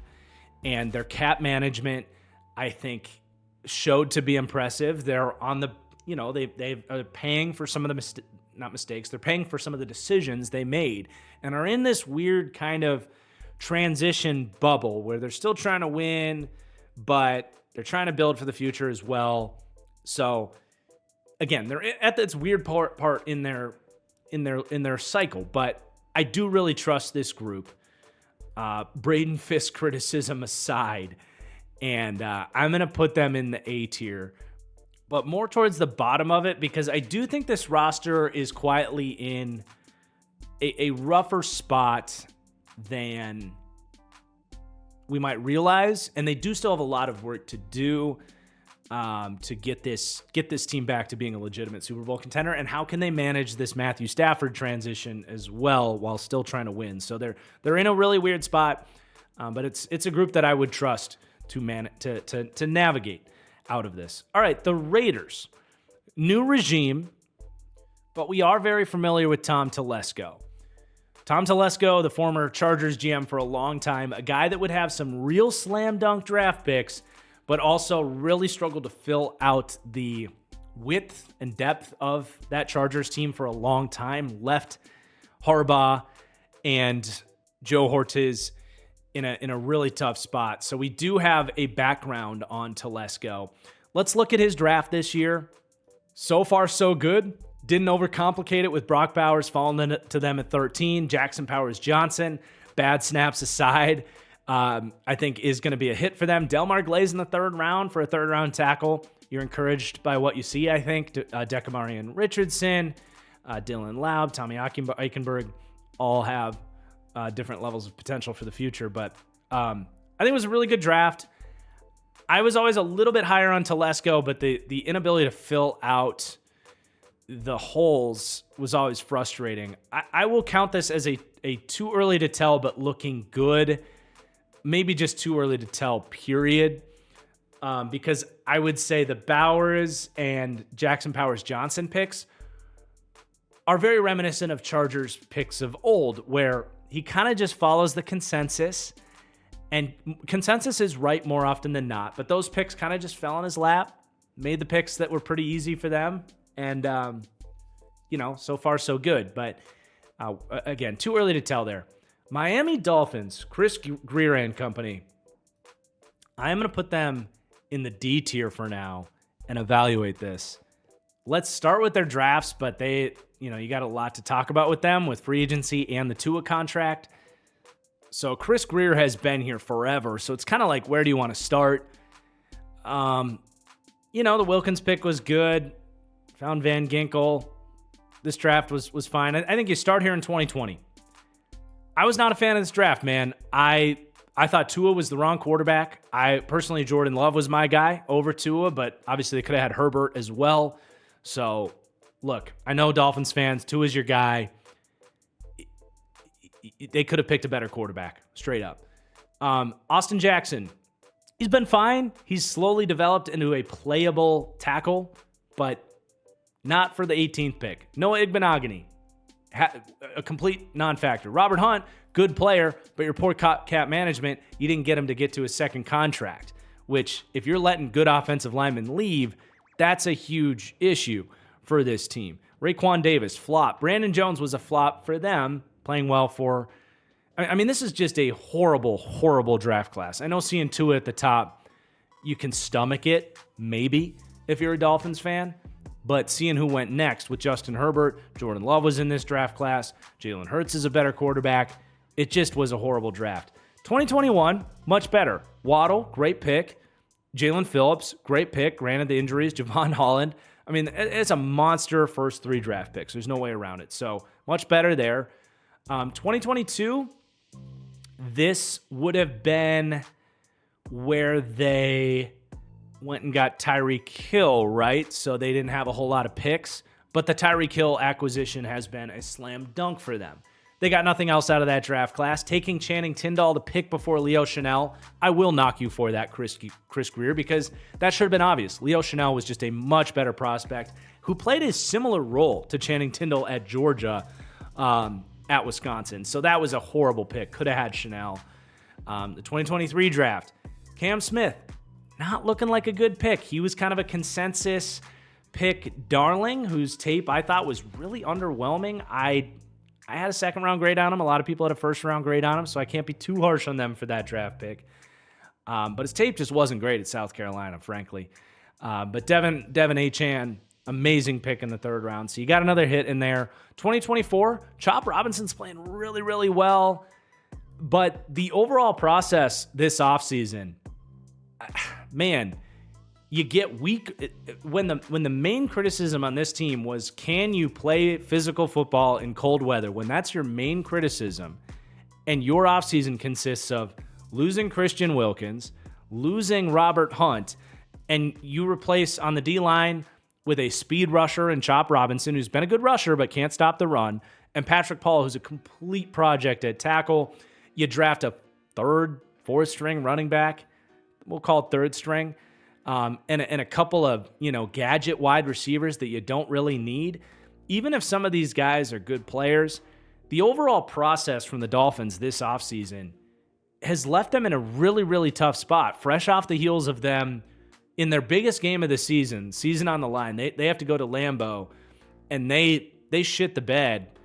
Cannot meet the physicality of the Green Bay Packers in cold weather. They are in a very, very tough spot. Then you get on top of the fact that they paid Tua, who to me, I understand why they felt like they had to pay him. Tua had them by the balls.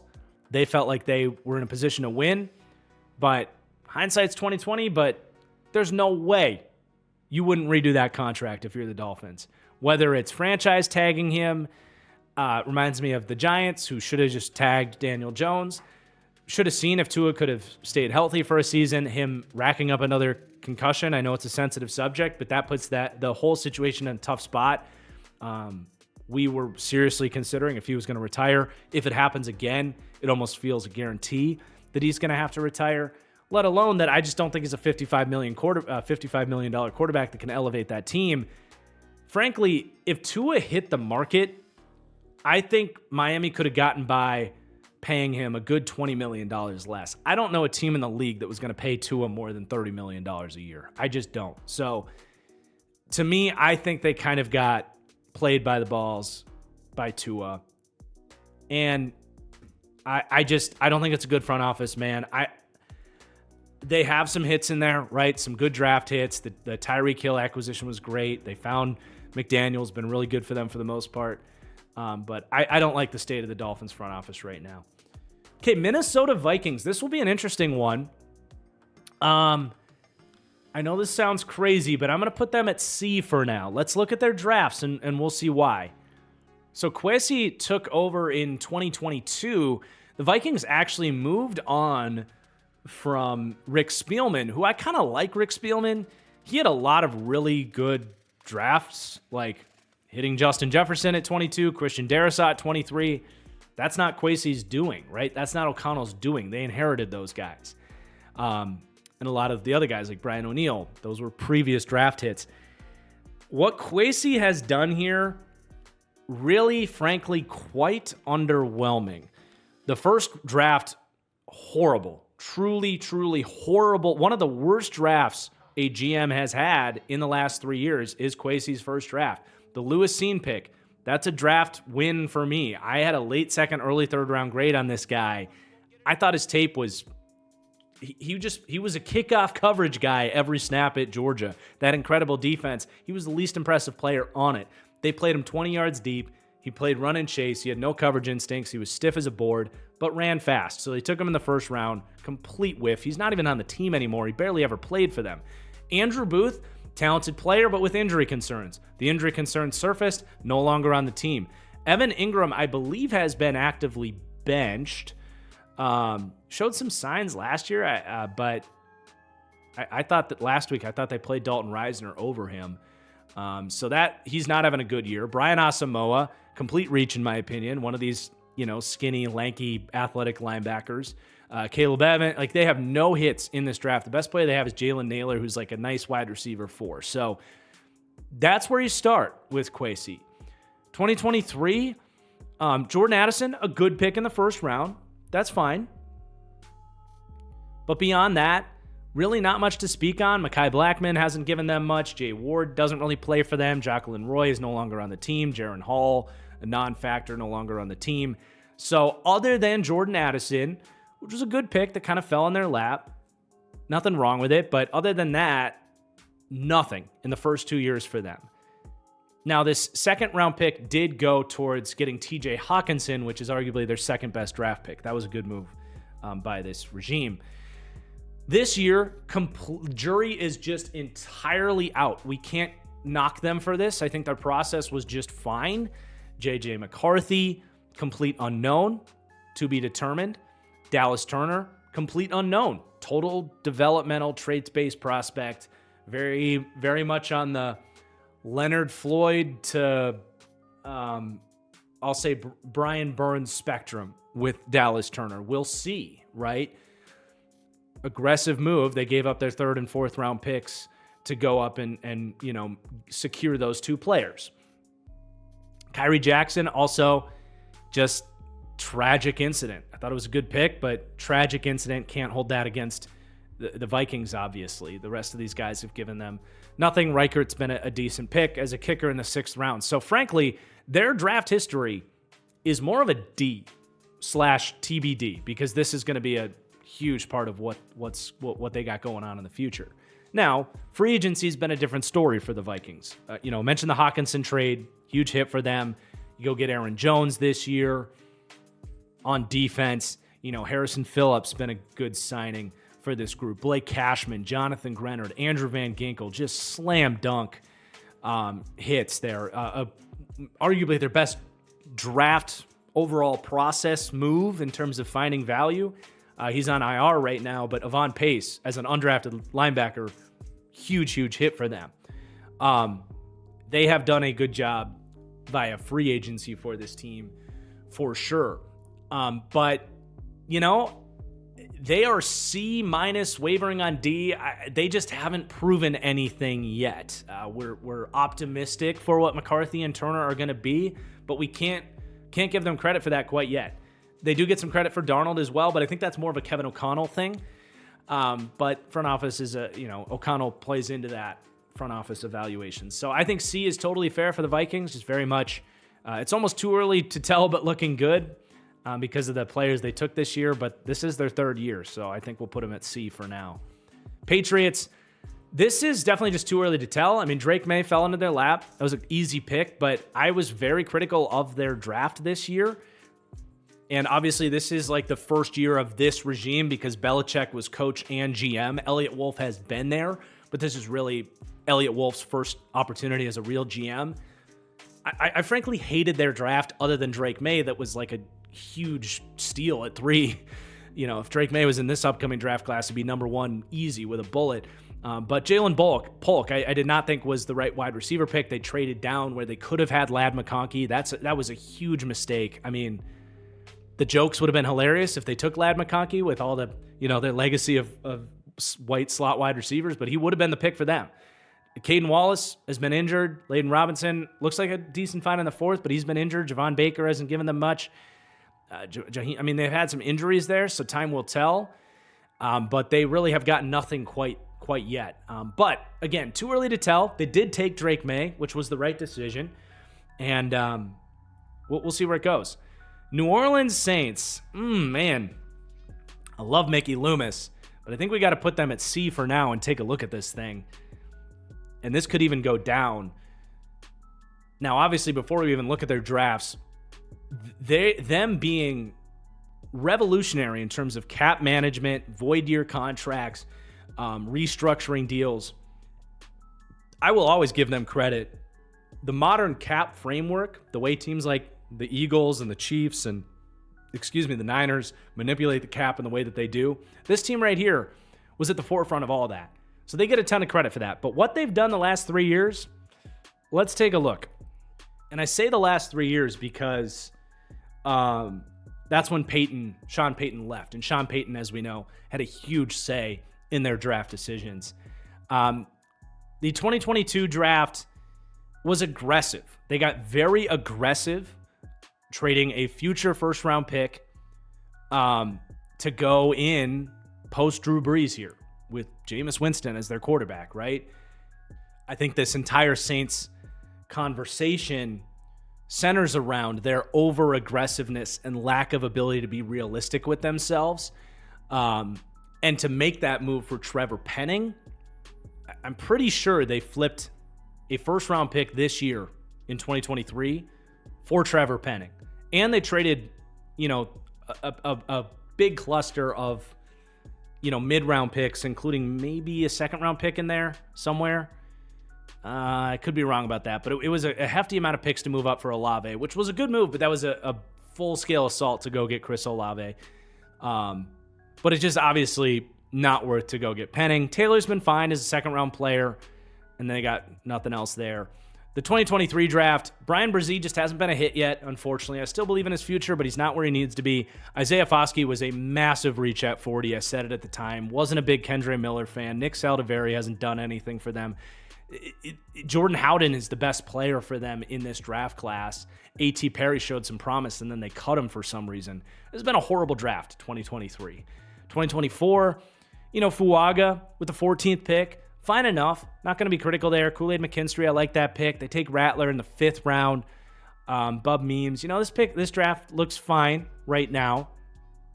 But yeah, 2023, obviously really rough, and some picks to be very critical of in 2022 there. Now, where I'm really critical of the Saints, and by the way, let's not forget this team took Peyton Turner in the 1st round the year before that. I did want to call that out because that was, again, a massive reach that looms over this team.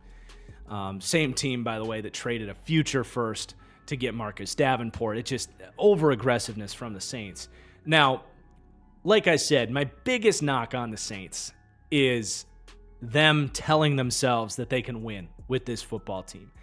And the free agent moves they've made, specifically signing Derek Carr, when you had Andy Dalton in the building, I said it at the time. This has been one of my better draft takes.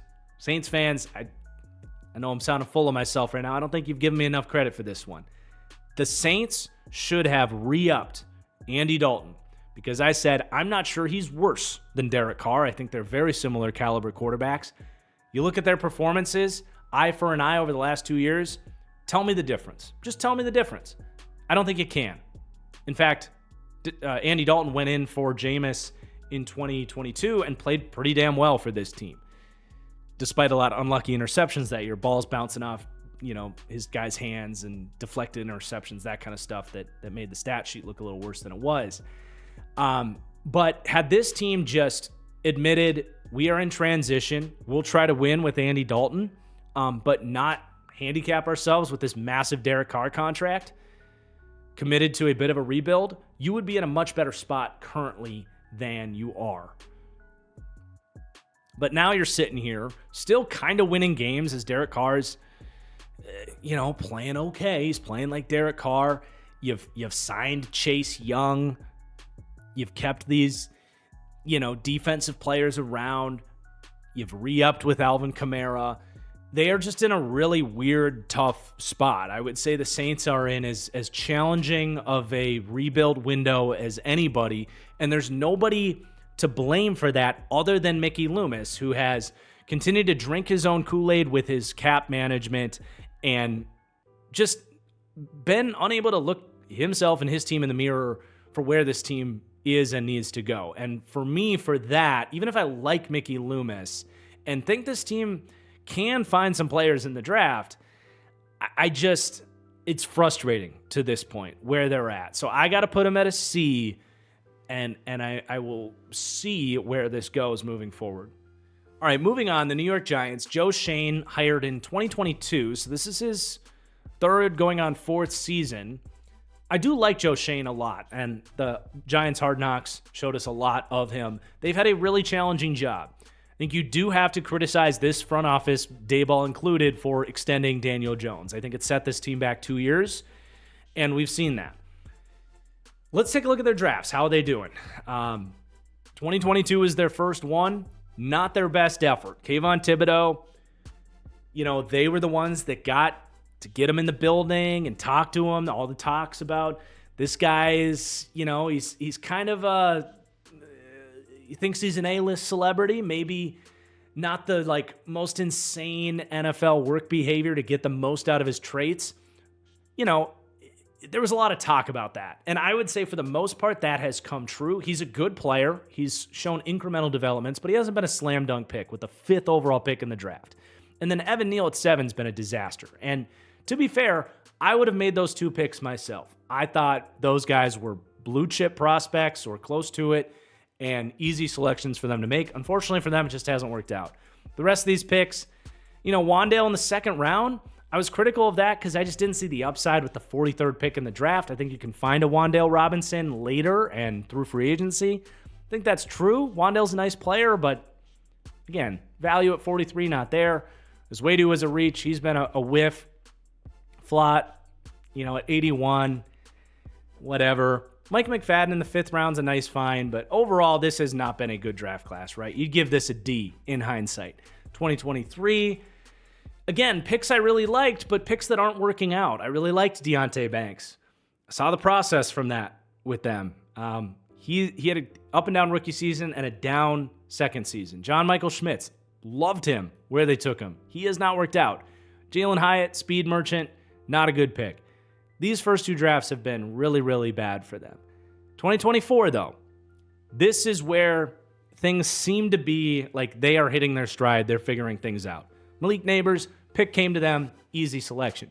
But Tyler Nubin, Drew Phillips, Theo Johnson, Tyrone Tracy, this is kind of a transformative draft for them. And that's exciting.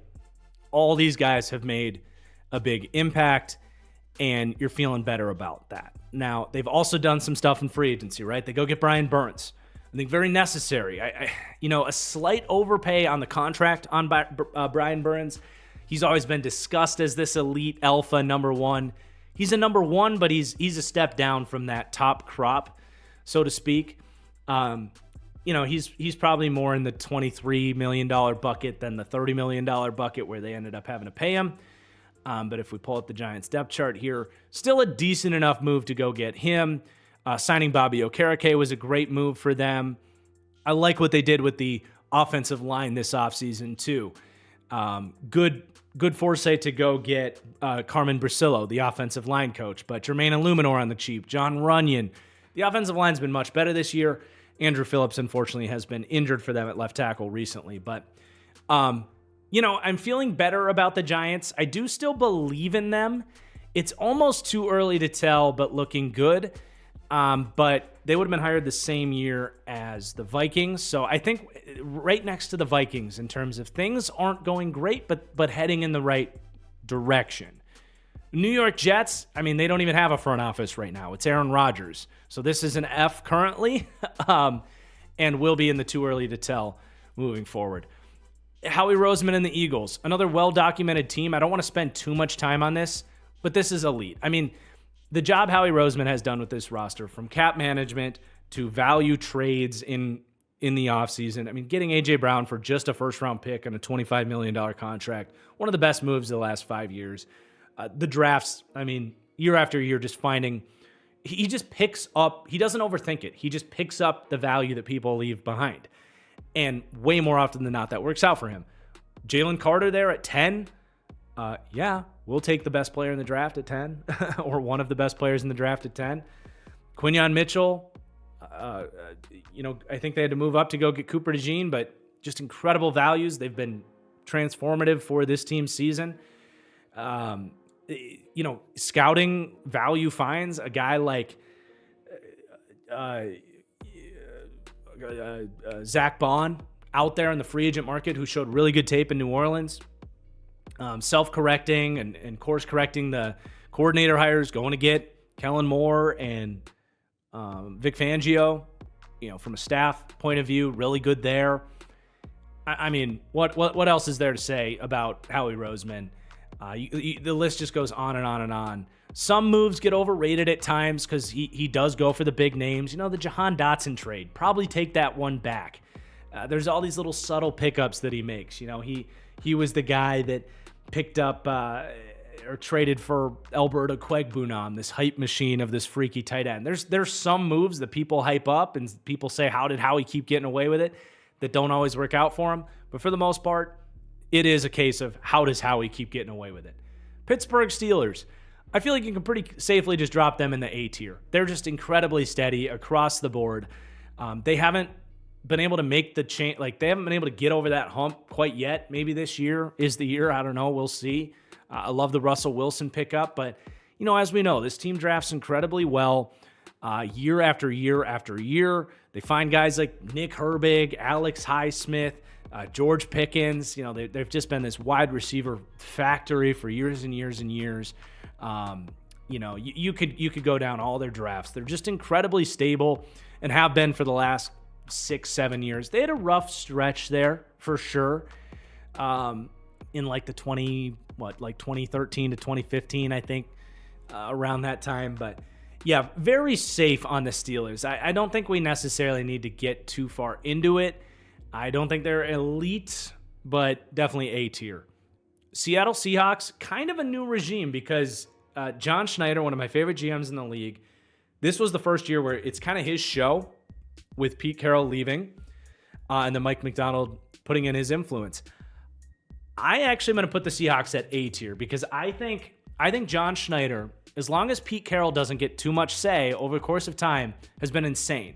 Because early in that rebuild, when they built the Legion of Boom, I think it was a lot more John Schneider. And then Pete Carroll became the legacy coach, and you start to get some of those Pete Carroll influence picks, I think. The LJ Colliers of the world, the Rashard Penny picks of the world that I think Pete Carroll just drank his Kool-Aid a little bit too much. But dude, the last several drafts for Seattle have been insane as well. 2022, you go Cross, Mafe, Kenneth Walker, Abe Lucas, when he's healthy, can play. You get Reek Woolen. I mean, this draft was just stupid good. Completely jump-started their rebuild. The fact that they traded Russ, by the way, to get what they got for him, signing Geno. They just have done such an incredible job. And then, Devon Witherspoon, Jackson Smith and Jigba has totally come on this year. Derek Hall, Zach Charbonnet, a little early in the second round, but nice player. Luatimi is starting for them at center right now. Whether that's good or bad, that's up for debate. This year, Byron Murphy, unfortunately, has been derailed with injuries, but they get Tyrese Knight in the 4th round. Christian Haynes hasn't been able to get out there. This team is right back on track. They have this incredible resume. They've done a good job in free agency as well. They're an A-tier front office. They're not an elite tier like they would have been in the Legion of Boom, but feeling really good about Seattle. San Francisco 49ers.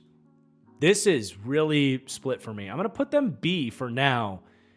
The reality is we are starting to see the effects of some really bad drafting from the Niners. They, for a long time, have been able to elevate it with some incredible hits, finding just absolute difference-making talent, right? Brandon Ayuk, Deebo Samuel, George Kittle, trading for Trent Williams, Nick Bosa. They have Fred Warner. Shavarius Ward is a free agent signing.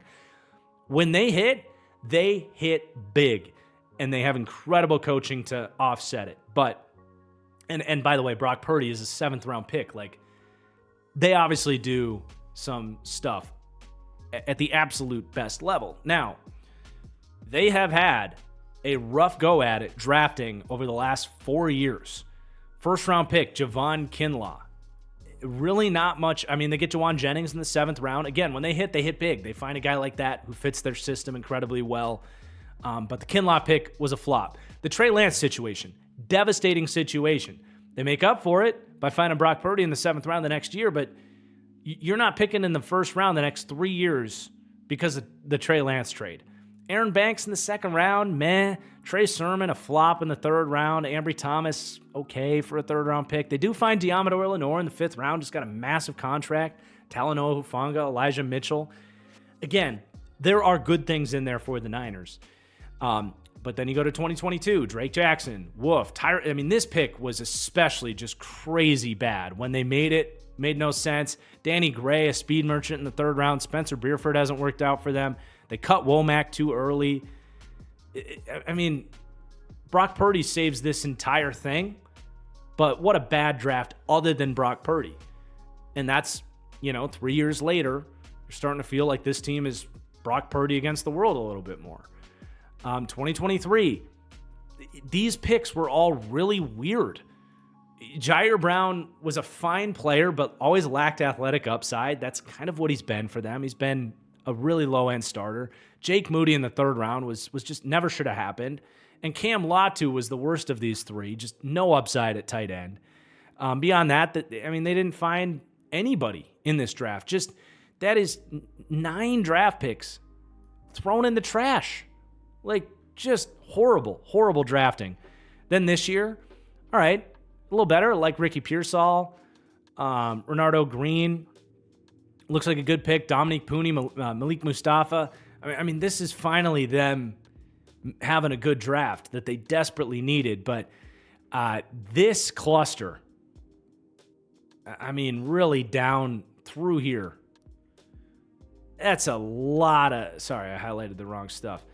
It's not going to let me... If I do it like this cluster, all these picks, and to get so little out of it, you are feeling the effects of it this year. So, don't love that for the Niners. Now, they're good in free agency and good with the cap. They do a lot of stuff that you have to give them credit for, but they are not an A tier. There's enough bad in there that I would put this into the B group. So let's move on to Tampa Bay. This is an A tier front office for me. They are honestly, frankly, pushing elite tier. I'm just a huge Jason Light fan. Some of the slam dunks they've had in the draft are just, I feel like I've used the word transformative so much, but Jason Light doesn't get enough credit for those Tom Brady teams being the super teams that they were, and for them becoming a really good team. Granted, an injured team, but a really good team in the Baker Mayfield era, plus identifying and signing Baker Mayfield. But let's look at their drafts. Really started in the Tom Brady acquisition year, where they obviously made a bunch of free agent signings too, but it doesn't get any better than this. The best, second best left tackle in football, Tristan Wirfs, maybe? The dude is just, there are not enough words to describe how important this pick was for them winning the Super Bowl that they did. This was, when Brady signed there, this was a gaping hole on this roster. They didn't just fill it in the draft. They found probably the best rookie offensive lineman of the millennium, of this century. Him stepping in as an all-pro talent like that, just one of the best picks that we'll be talking about here today. Antoine Winfield in the second round. Never should have been available in the second round, but he was. They find an all-pro safety who was a huge part of their Super Bowl run there in the second round. Just unbelievable. The rest of the draft was pretty mediocre, but 2021, this draft sucked. I didn't like this draft when they had it. Tryon Shenka has been below average for a first-round pick. Kyle Trask, this pick was always just weird. Hainsey was okay-ish for them, but that was a rough draft. But, they turn around. They do take Logan Hall a little bit too early, but Luke Gedeke in the second, Rachaad White in the third is just fine, Cade Otton in the fourth, Zion McCollum in the fifth. It's a great draft, finding legit impact players at impactful positions later in the draft. 2023, Kalijah Kancey, Cody Mock's been okay. Yaya Diaby's been a monster in season 2. I love Dennis whenever he gets on the field. Trey Palmer is a decent deep threat. And then this year, Graham Barton, Tyke Smith, Jalen McCullen, Bucky Irving. This is one of the best drafting teams in the league. They do an incredible job in free agency as well. They've managed the cap spectacularly well throughout the Tom Brady era. Their ability to transition through that Tom Brady era into a different iteration of this with new young players, with Baker Mayfield on a new contract, it's honestly, it is elite tier. It is elite tier. They have a championship to take home from it in a way that the Eagles, the Lions don't have it yet. The Ravens don't have it yet. And again, if they haven't had the injuries they've had this year, I think they are a really high-end playoff caliber team in the NFC. And maybe they can even get back to that. But I'm blown away by the Bucs. They deserve so much credit. Okay, Tennessee Titans. Probably too early to tell for the Titans. I would say looking good. Hasn't all been perfect, but he got hired in 2023. I think this was a good draft. Peter Skoronski, nice pick. He hasn't quite lived up to being a great player with the 11th pick, but he's fine. Will Levis, I would make that risk all over again. We're still learning about Will Levis.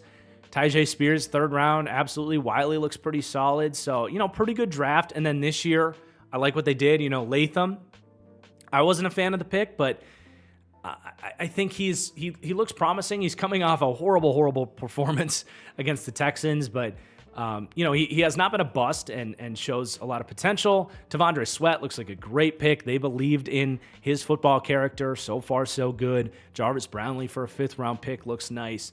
And then they really went for it in free agency. They got real aggressive there. Some moves have been better than others. The L'Jarius Sneed move especially has been really rough for them. He was horrible when he played and is hurt now. And he had some kind of injury discussions when the Chiefs moved on from him. So that has hurt them, getting a little bit too aggressive probably there. But the Ridley signings worked out for them.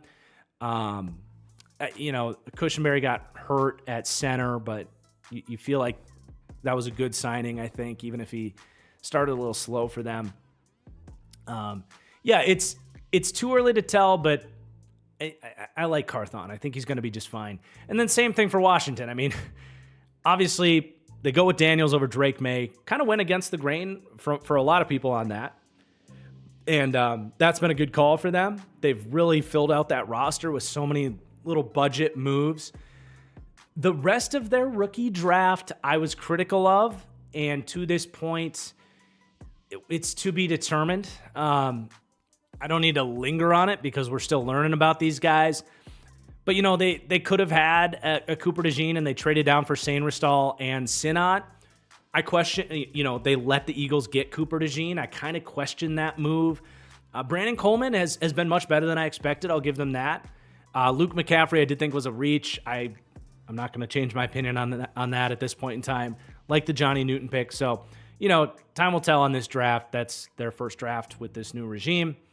I think they've shown enough, though, that you put them in the too early to tell but looking good category. Okay, that was a ton of fun. Here are your official TFG GM tier maker rankings. Thank you, everybody, for watching. This definitely went longer than I expected, but it was a lot more fun than I even expected. So I really hope you enjoyed. If you're still here 2 hours in or however long this has been and you haven't hit that like button, please do. It's a free and easy way to support my channel. Make sure you subscribe. We got more tier maker videos coming, and we'll see you for the next one. Peace out.